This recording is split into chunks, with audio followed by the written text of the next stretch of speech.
All right, welcome to the Chris Mannix YouTube page where we talk the NBA and boxing. Thank you for watching.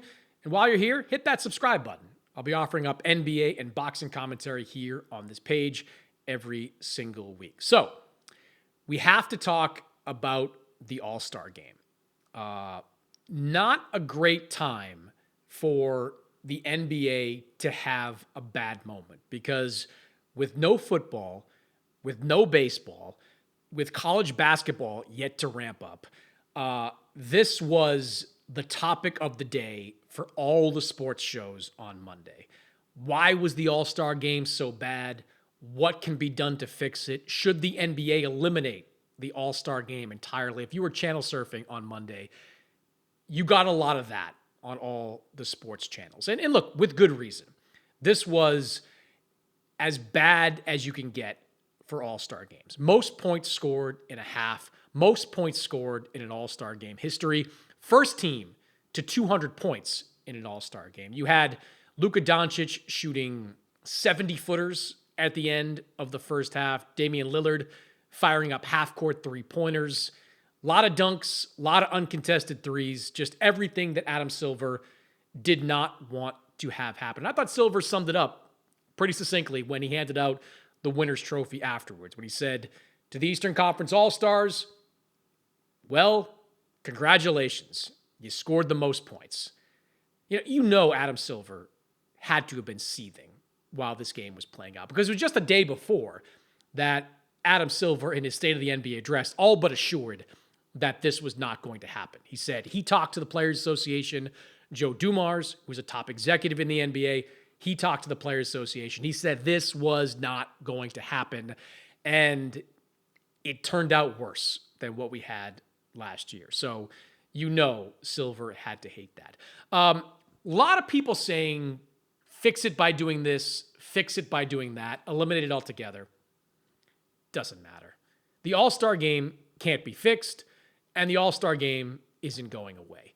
It can't be fixed because the NBA's tried virtually everything to fix it. It went to a system where it was no longer East versus West.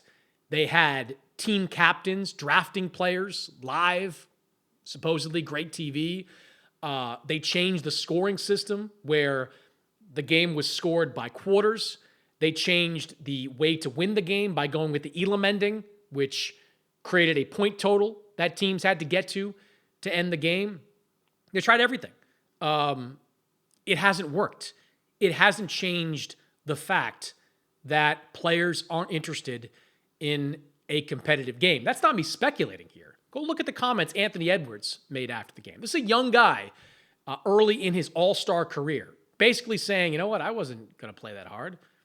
I don't care about this game being competitive. He cares about staying healthy, having some fun, and getting out. And that's the mindset of most of the players that are playing in this All-Star game. So it can't be fixed. I've seen some people say, let's do USA versus the world next year.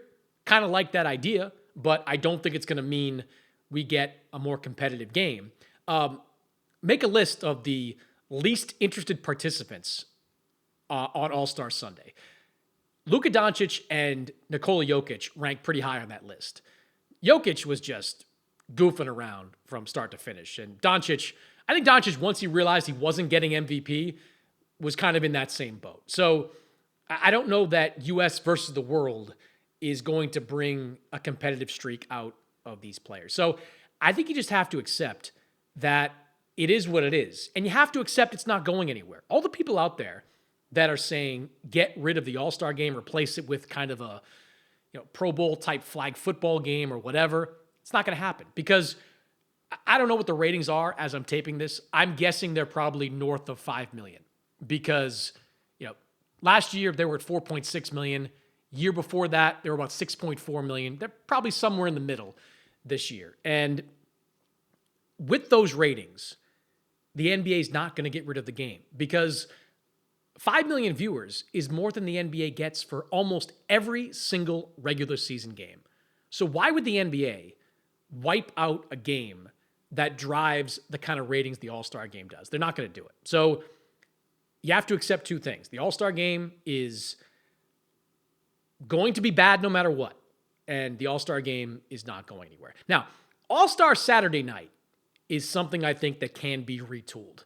For the most part, All-Star Saturday night was bad. The skills competition was bad. You had Anthony Edwards playing left-handed, whatever.